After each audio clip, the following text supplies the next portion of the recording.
20 minutos antes de nuestra boda civil, Nicolás desapareció de la finca y me envió un mensaje de 11 palabras. Celia tiene una urgencia. Tengo que irme. No me esperes. Los invitados aguardaban en el jardín de San Lorenzo de El Escorial. 3 proyectos decisivos de nuestra empresa dependían de la imagen estable de sus fundadores, y el hombre con quien llevaba 10 años había escogido a su asistente sin atreverse a mirarme a la cara. Me quité el velo, cerré la puerta de la habitación y guardé aquel mensaje antes de hacer una sola llamada. La coordinadora aseguraba que él había salido deprisa. Sin embargo, el conductor contratado para los novios me confirmó por escrito algo distinto. Nicolás había pedido la noche anterior otro coche con destino a Barajas y había subido con la maleta pequeña que ocultó en el despacho de la finca. Aquello no parecía una emergencia improvisada. Desde el jardín llegaba la música elegida por los dos. Mi alianza seguía en su caja y los proveedores esperaban instrucciones.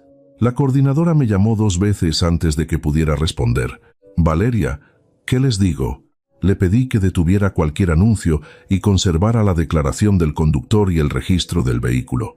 Necesitaba separar el hecho comprobado del rumor que ya recorría la finca.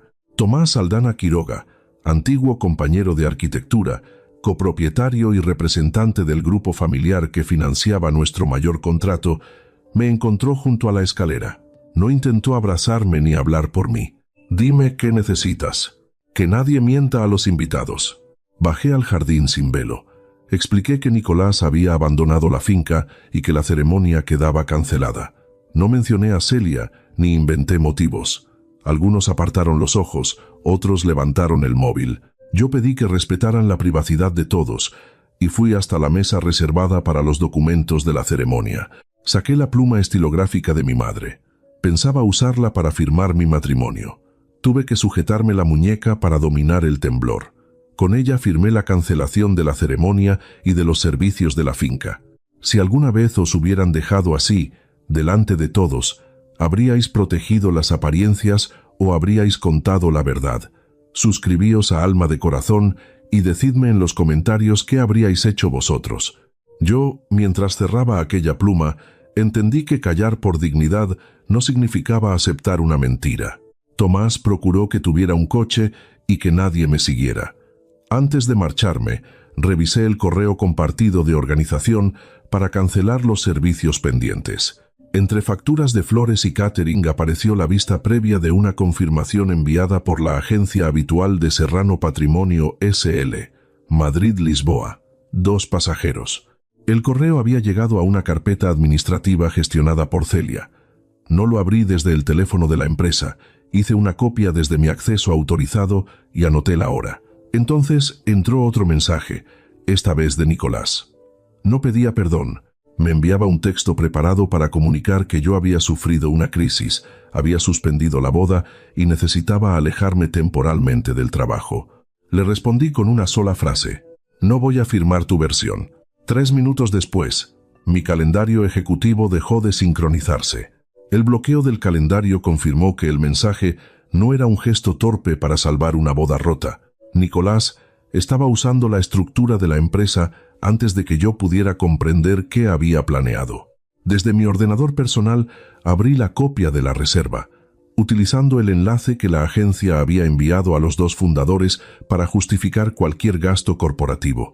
Había 2 billetes de ida a Lisboa, uno a nombre de Nicolás Roldán Vega y otro a nombre de Celia Robles Vázquez. Los habían comprado 10 días antes de la ceremonia. La supuesta urgencia, por tanto, llevaba más de una semana organizada.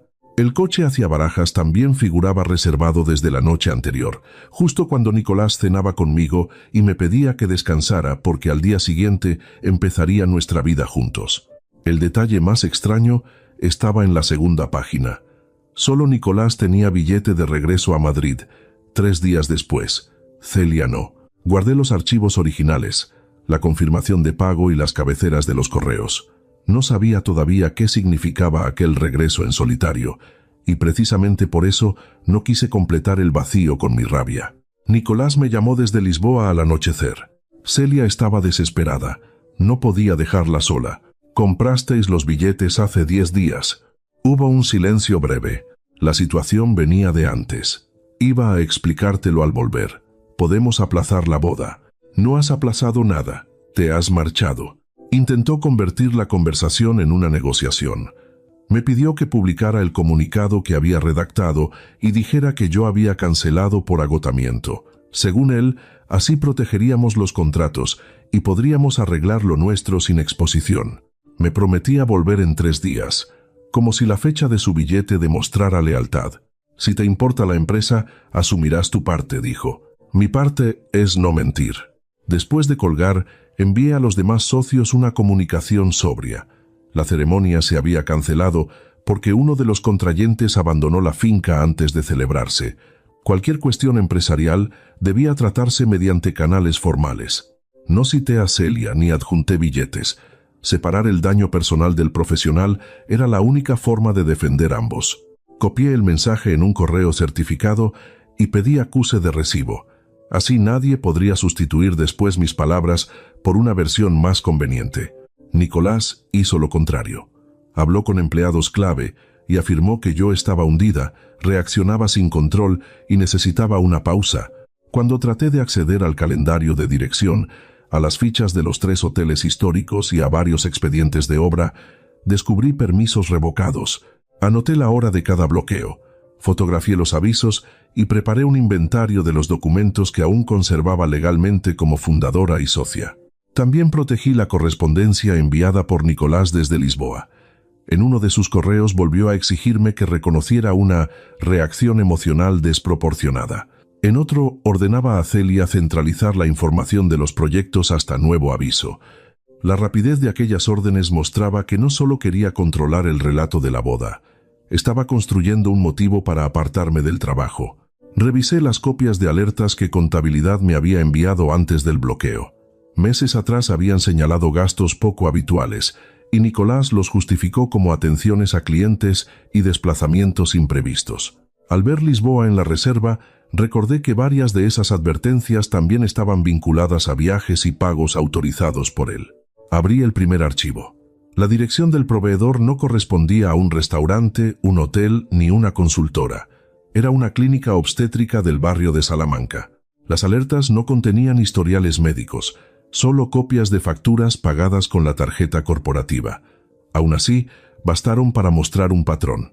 Había varios cargos de la misma clínica obstétrica, registrados por Celia como gastos de representación. Las fechas no coincidían con reuniones, y el destinatario no tenía relación alguna con nuestros proyectos inmobiliarios. Continué por la única vía legítima: comparar importes, conceptos contables y autorizaciones. En la misma secuencia aparecían depósitos para alquilar un apartamento en Lisboa a nombre de Serrano Patrimonio S.L. No figuraba en ningún presupuesto de obra ni correspondía a un cliente portugués. El contrato comenzaba la semana de la boda. Por eso Celia no tenía regreso. Alguien había preparado para ella una estancia más larga. Celia había etiquetado los pagos como atención institucional y Nicolás los había validado, ocultándolos entre importes menores. Llamé a Nicolás y limité cada pregunta a operaciones verificables. ¿Qué cliente se reunió contigo en la clínica? ¿Qué proyecto utiliza el apartamento? No conviertas esto en una auditoría por despecho. Son fondos de la empresa. Respóndeme como administrador. Ya no pudo sostener la emergencia. Admitió que mantenía una relación con Celia desde hacía casi un año.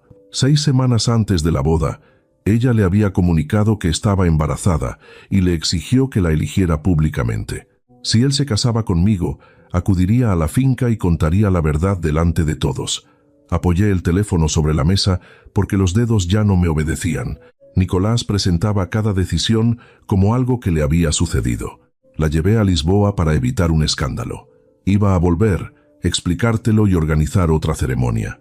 Pretendías esconderla y seguir conmigo. Pretendía proteger lo que hemos construido durante 10 años. No hablaba de amor ni de reparación. Hablaba de conservar la empresa, nuestra reputación y mi disposición a esperar. Daba por hecho que yo soportaría la traición, porque perder la relación también amenazaba el trabajo de toda una década. Horas después, Celia publicó fotografías de ambos en Lisboa.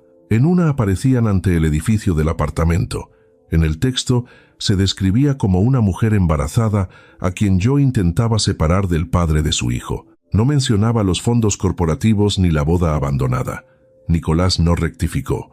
Su silencio permitió que aquella versión creciera. Algunos clientes preguntaron si los fundadores podían seguir gestionando juntos. Dentro de la empresa, unos empleados se aferraron a mi comunicado verificable. Otros creyeron la historia emocional de Celia, reforzada por Nicolás al repetir que yo no estaba en condiciones de decidir. Pude haber publicado las facturas de la clínica y destruir su relato en minutos. No lo hice.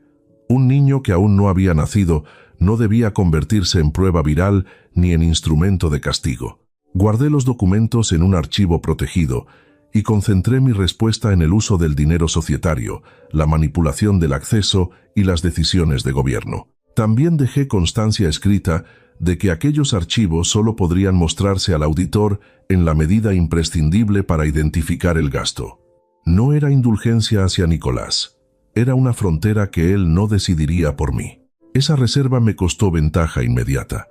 Al no aportar las facturas, dejé sin demostrar el engaño de Nicolás y soporté que algunos confundieran silencio con culpabilidad.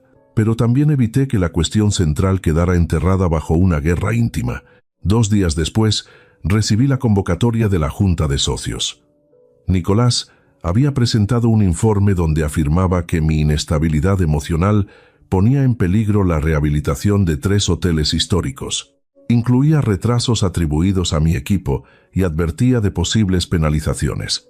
Los datos procedían del sistema al que él acababa de quitarme el acceso. 3 días después de la boda, Nicolás proyectó ante la Junta tablas de progreso como si nuestra ruptura no existiera.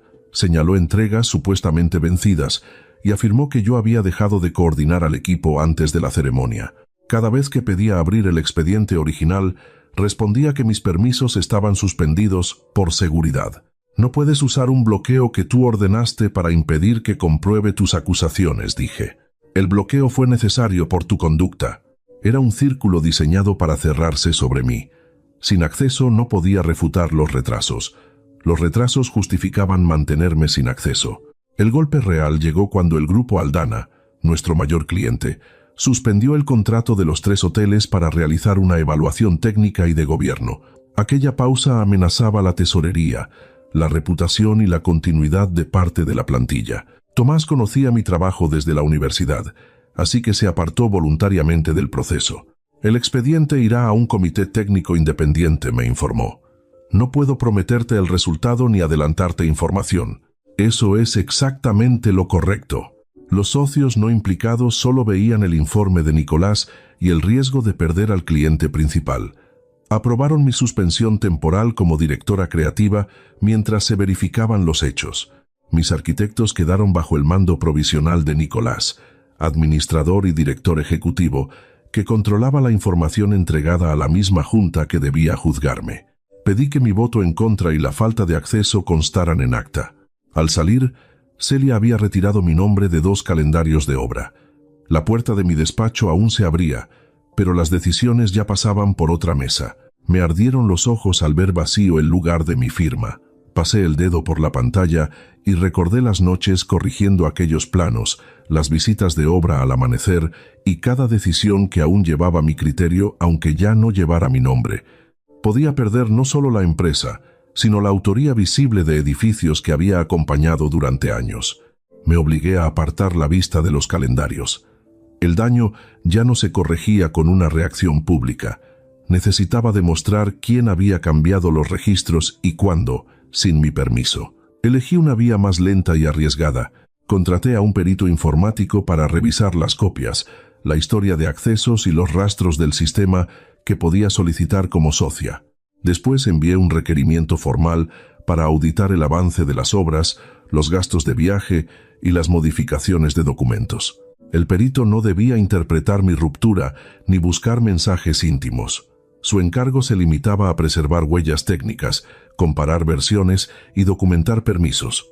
El auditor independiente solo podría examinar en los sistemas de la sociedad los documentos vinculados a obras, viajes, al apartamento y a gastos corporativos, ocultando cualquier dato personal irrelevante. Nicolás trató de bloquearlo. Es la reacción de una mujer despechada. Una auditoría paralizará la empresa. El acuerdo de fundadores reconoce este derecho. Si los datos son correctos, la auditoría también te protegerá. No podía negarse sin incumplir el documento que ambos habíamos firmado al crear Serrano Patrimonio. Solo podía retrasar la entrega y confiar en que el miedo me hiciera ceder. Mi silencio sobre Celia lo volvió arrogante. Convocó una nueva junta de socios para proponer la compra de mis participaciones y eliminar mi nombre de los proyectos. Mientras él anunciaba que pronto recuperaría la estabilidad, yo entregaba al perito la captura que fijaba el minuto exacto en que mi cuenta había sido bloqueada. Ese minuto iba a separar lo que yo había hecho de lo que alguien modificó después. Una semana después, la junta empezó con documentos preparados por Celia. En las tablas, varias tareas de mi equipo aparecían como incompletas o entregadas fuera de plazo. Nicolás enlazó esos datos con la cancelación de la boda y habló de una ruptura personal que había afectado a la dirección creativa. Nunca decía que él se había marchado. Construía una frase donde el desastre parecía haber nacido de mi reacción. Pedí los metadatos y las versiones anteriores. El perito todavía estaba recuperándolos, así que no podía presentar una conclusión incompleta. Los socios no implicados escucharon mi objeción, pero la suspensión del contrato con el Grupo Aldana pesaba más que una sospecha sin informe final. Como administrador, Nicolás ejecutó el acuerdo provisional de la Junta. Retiró mi acceso físico a la oficina, asumió el mando del equipo y ordenó que entregara las llaves, el portátil y el teléfono corporativo. Firmé el inventario sin discutir. Cuando metí en una caja mis cuadernos, las maquetas y una fotografía de la primera rehabilitación, oí al otro lado del cristal cómo Celia asignaba mis reuniones. No perdía solamente un cargo. Si la versión de Nicolás quedaba consolidada, mi nombre desaparecería de obras que habían ocupado años de mi vida. Tampoco podría explicar a futuros clientes por qué la empresa que había fundado me consideraba incapaz de dirigir. Nicolás esperó a que terminara para ofrecerme una salida privada. Colocó un contrato sobre la mesa, una cantidad elevada a cambio de todas mis participaciones, silencio sobre Celia y una declaración pública. En ella yo reconocía haber suspendido la boda por celos infundados y aceptaba que mi estado emocional había perjudicado los proyectos. Leí cada página. La declaración debía difundirse antes del pago y el silencio incluía los gastos societarios. Si firmaba, mi futura denuncia parecería la revancha de alguien que ya había cobrado. Es suficiente para empezar de nuevo sin preocuparte por dinero, dijo. No estás comprando participaciones, estás comprando una mentira.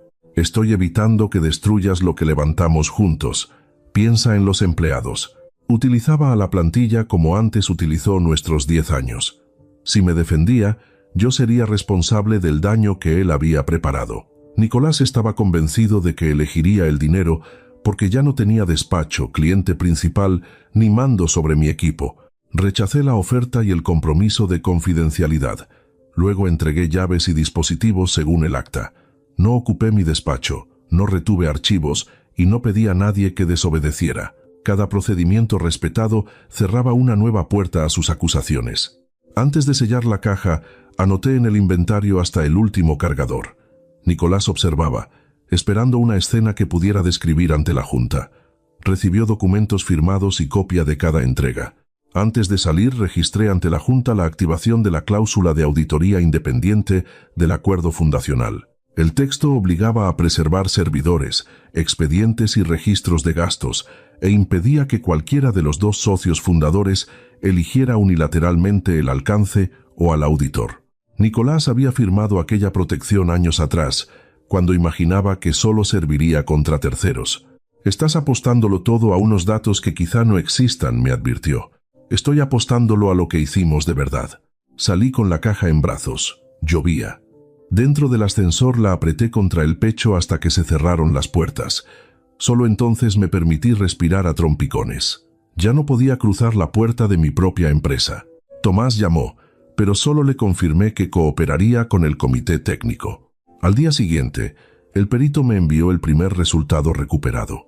Varias fechas de entrega habían sido cambiadas después del bloqueo de mi cuenta. Las versiones anteriores mostraban los archivos completos y cargados a tiempo. Nicolás había cometido su primer error irreversible. Para fabricar mi retraso, necesitó modificar un sistema que recordaba quién entraba, cuándo lo hacía y qué borraba.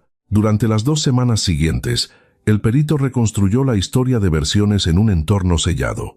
Las fechas manipuladas aparecían posteriores al bloqueo de mi usuario.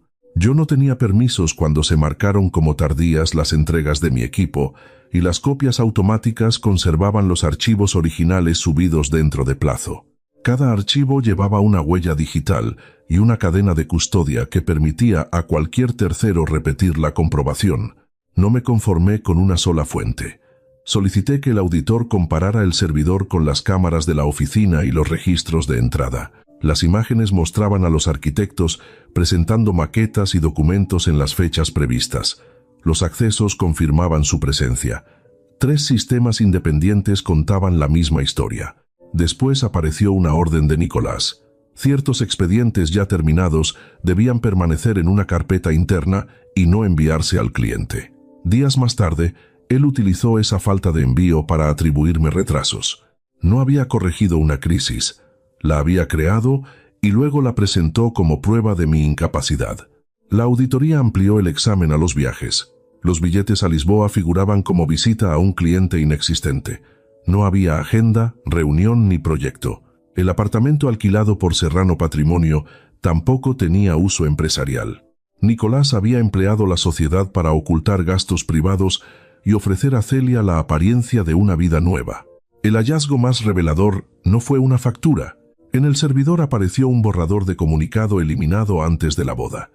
Me describía como emocionalmente inestable y anunciaba mi retirada temporal de la dirección. Su fecha de creación era anterior al día en que fui abandonada. Nicolás había preparado mi supuesto derrumbe antes de que yo tuviera motivo para reaccionar. El documento dejaba en blanco la hora de publicación. Solo faltaba completar el momento en que mi negativa pudiera llamarse crisis. Organicé todo en una cronología. Billetes comprados 10 días antes, coche reservado la víspera, comunicado redactado con antelación, bloqueo de mi cuenta tras negarme a mentir y modificaciones posteriores de las entregas. Cada pieza explicaba la siguiente. Al cumplirse la 3ª semana, el Comité Técnico Independiente de Aldana concluyó que mis diseños cumplían las exigencias y que los proyectos podían continuar si Serrano Patrimonio resolvía sus problemas de gobierno.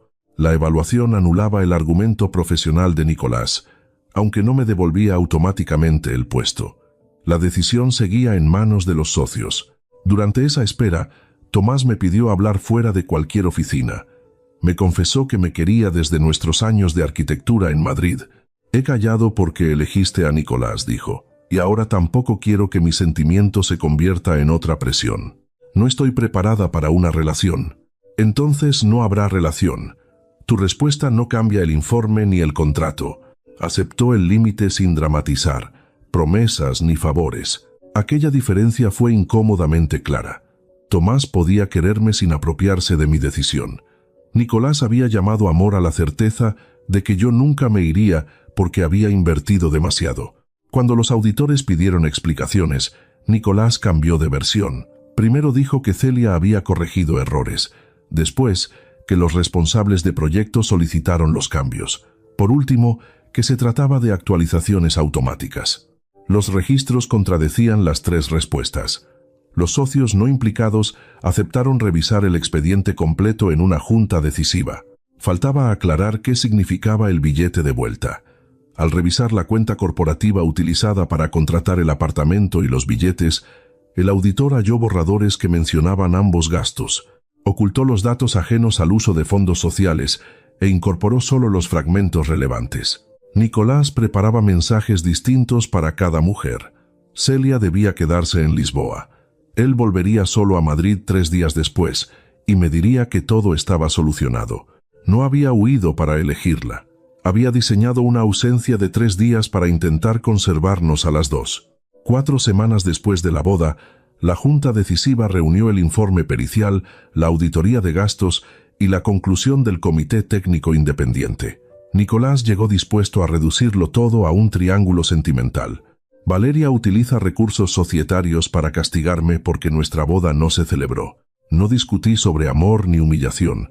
Pedí que constara en acta cada documento y empecé por la primera decisión verificable.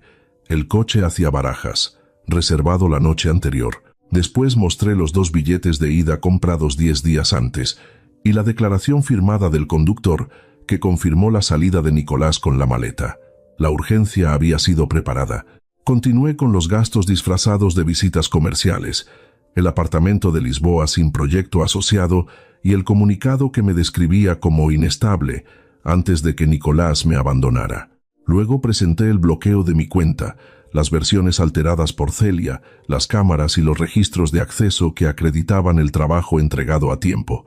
Los datos clínicos, anonimizados, solo acreditaban gastos empresariales injustificados. Nicolás intentó recuperar terreno. Celia me presionó. Yo solo quería impedir que irrumpiera en la boda. Entonces abrí los extractos de los borradores que explicaban el billete de vuelta. Nicolás había previsto instalar a Celia en el apartamento mientras avanzaba el embarazo. 3 días después volvería solo a Madrid. Me diría que había terminado la relación y apelaría a nuestros 10 años, a los empleados y a los contratos para convencerme de celebrar otra boda. En otro mensaje prometía a Celia que Lisboa sería el comienzo de una vida común. Ninguna versión era completa. Él no pensaba elegir. Confiaba en que Celia aceptaría permanecer oculta porque dependía de su promesa y en que yo lo perdonaría porque perderlo también significaba arriesgar la empresa. El comunicado previo era: «Tú seguro», dije. «Si yo no aceptaba, me convertirías en una mujer desequilibrada y conservarías el control». Nicolás señaló a Celia. Ella modificó los informes sin mi autorización. El auditor mostró las órdenes de retener expedientes, sus aprobaciones de gastos y sus respuestas contradictorias. Celia había ejecutado cambios, pero solo Nicolás tenía autoridad para bloquear mi cuenta, frenar entregas y presentar los datos a la Junta. Su intento de abandonarla confirmó que su defensa cambiaba según lo que necesitaba conservar. Sobre la mesa seguía su oferta de compra con la declaración falsa. La rechacé por escrito y situé el conflicto donde siempre debió estar. Esto ya no trata de quién dejó a quién en una boda. Trata de un administrador que usó bienes sociales para fines personales, manipuló expedientes y fabricó una causa para expulsar a una fundadora. Yo misma propuse el cese de Nicolás como administrador y la activación del procedimiento de transmisión de sus participaciones, previsto en el acuerdo fundacional para una infracción grave. El dictamen del Grupo Aldana era independiente. La decisión correspondía a los socios de Serrano Patrimonio. El socio no implicado que antes apoyó mi suspensión cambió su voto.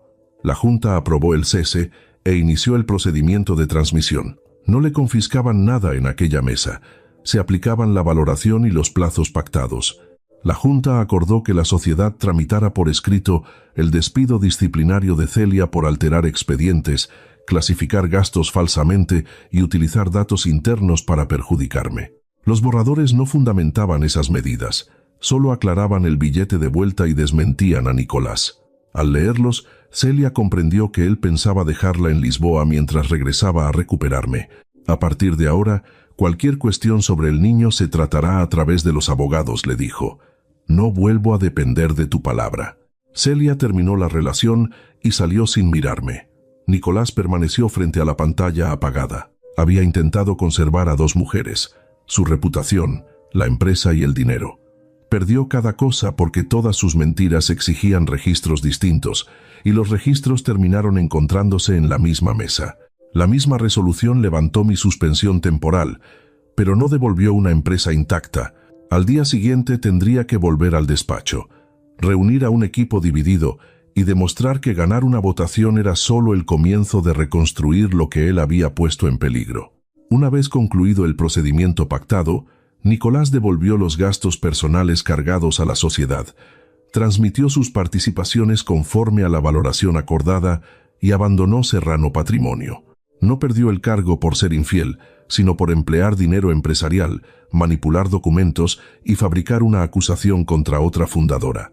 Celia tampoco volvió. Su relación con él terminó, y la responsabilidad hacia el hijo que esperaban quedó separada de cualquier promesa romántica y canalizada mediante abogados. Regresé a la dirección sin organizar una purga. Conservé a quienes no habían participado en las alteraciones y devolví responsabilidades a los profesionales cuyas entregas habían sido retenidas. La primera reunión fue incómoda. No pedí disculpas colectivas ni lealtades teatrales. Abrí el calendario real de las obras y distribuí tareas comprobables. Durante las primeras semanas revisamos permisos y sistemas de aprobación. Mi nombre volvió a los expedientes, junto al de todos sus autores, y eliminamos la posibilidad de que una sola persona alterara datos sin control. Trabajamos con el comité independiente para reactivar los 3 hoteles históricos. Recuperamos plazos, corregimos la gobernanza y terminamos las rehabilitaciones con el nivel exigido. Solo entonces mi reputación dejó de depender de una junta. Los edificios terminados demostraron que mi capacidad no había desaparecido el día de la boda. Mientras Aldana siguió siendo cliente, Tomás mantuvo distancia. No convirtió su declaración en condición de apoyo, ni aprovechó su posición. Cuando finalizaron los proyectos y él dejó de intervenir en la relación comercial, fui yo quien lo invitó a cenar. Si esto empieza, le dije, será fuera del trabajo, del dinero y de todo lo ocurrido con Nicolás. Entonces empezará así o no empezará.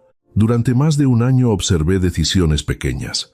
Si una reunión se alargaba, Tomás dejaba la cena tapada sin convertir mi retraso en una deuda. Antes de reservar un viaje, preguntaba por mis fechas. Si discrepábamos, escuchaba sin usar su fortuna como autoridad. Nunca esperó que abandonara la empresa. Yo conservé mi trabajo, mis bienes, mis amistades y mi espacio. No necesitaba un hombre rico que me salvara, ni un matrimonio que hiciera arrepentirse a Nicolás. Esa normalidad, mucho menos espectacular que una promesa, fue lo que me permitió confiar. 18 meses después de aquella primera cena, decidí casarme con Tomás. Organizamos una ceremonia pequeña en un antiguo monasterio de Segovia, cuya restauración había contado años atrás con mi trabajo. Aquel lugar no representaba su fortuna, sino la vida profesional que yo había recuperado por mí misma. Llevé la pluma estilográfica de mi madre. Tomás sabía que con ella había firmado la cancelación de mi primera ceremonia, pero no pidió que la sustituyera por algo nuevo. Esperó a que yo misma la sacara. En el claustro estaban las personas que habían respetado mis límites durante la caída y la reconstrucción. No había prensa ni una celebración diseñada para responder a Nicolás.